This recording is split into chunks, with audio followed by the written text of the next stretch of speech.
Runaway Train turns a skiing holiday into a nightmare. Lord. Move again. Ski train, no brakes. I'm willing to risk it. How about you? On a moving train and there's ice out there. Hey, wait, don't. Please don't. We're evacuating the station. Oh, God! Help! Runaway Train, next Thursday at 8 on ITV. We're asking current and potential customers what they think of the Metro Carefree Motoring Plan. Everybody like a new car, but now with the Carefree Motoring Plan, it's possible. I wanted reliability, and that's what I've got. It's the only way I could afford to buy a brand new car. So I really genuinely feel that with Carefree Motoring, you don't have any worries. I don't see how you can go wrong. Carefree, to me, sums it all up because that's exactly what it is. I'd say try it. Find out just how much the Metro Carefree Motoring Plan can mean to you at your local Austin Rover dealer. Soon, an important letter will be delivered personally to British Gas customers. It contains information about the British Gas flotation and the special customer share scheme, a scheme which could be of benefit to you. It will also tell you how to get a prospectus and an application form. So remember to read the letter carefully. You'll soon realize how important it could turn out to be.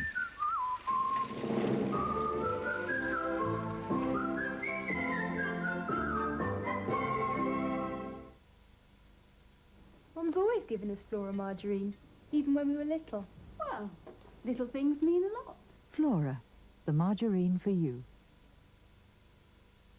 If you're thinking of selling your house, ask Whitegates for a valuation, completely free of charge. Whitegates, tomorrow's kind of estate agent. What you are about to see will change the way you feel about soup. Because inside every carton of new Four Seasons soup is the fresh taste of nature. Simply snip and pour to enjoy the richness of 5 garden vegetables in a meaty beef stock. Or this smoky blend of lentils and bacon. You'll never feel the same about soup again once you've tried the fresh taste of nature captured in every carton of Four Seasons soup from Crosse and Blackwell. Young Sam here decided to visit Lavinia in London. He saved so much with an Intercity saver, he hit upon a bright idea. Why not use the money to buy another saver? This time to visit Cherry in Cheltenham. And because he saved so much on that ticket, he popped down to Nottingham, hometown of the irresistible Iris. With these Intercity low-price savers, you can get between 40 and 60% off selected fares. Now they're available all over the country. Everyone's at it. Intercity. We're getting there. How do you think commercials influence us? It's with the woolwich. No, Luton Airport. What we eat and what we buy and the way we live. This new book, British Television Advertising, the First 30 Years, written by some of the most respected people in the business, has all the answers. Just like that. Now in Granada this week, as the Labour Party debate policies for the next election, Neil Kinnock talks to Jonathan Dimbleby.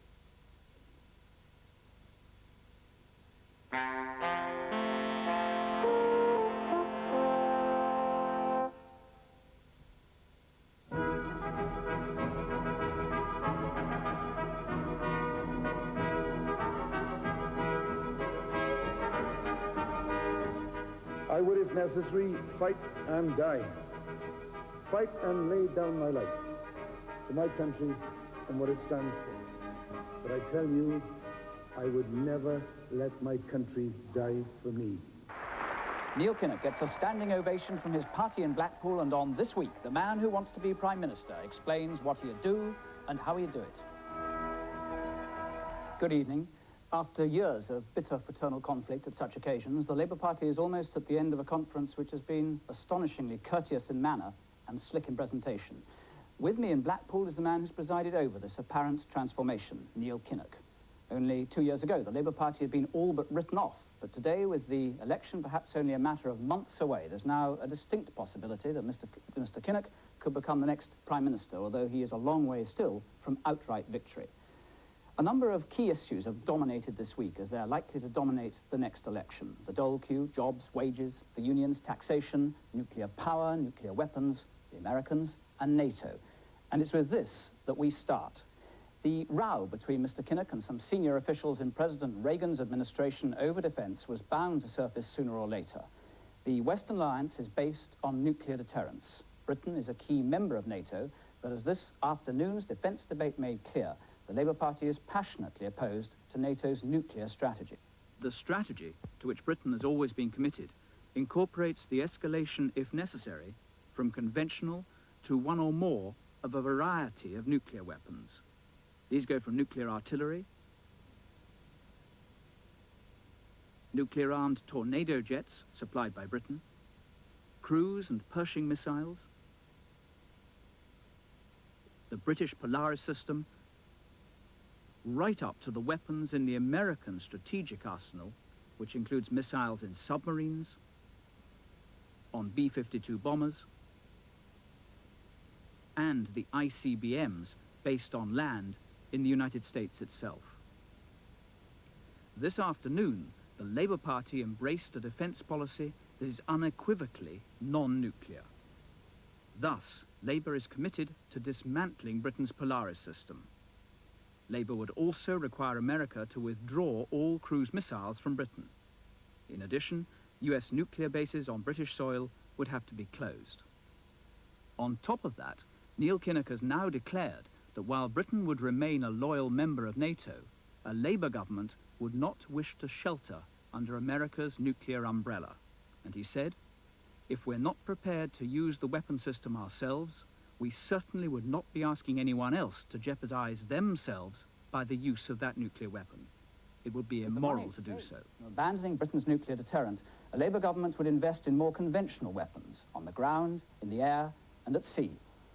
If this defence policy is carried out, Britain will be set on a dramatic and fundamental change of course, which poses major questions about our relations not only with America, but also with our allies in Europe.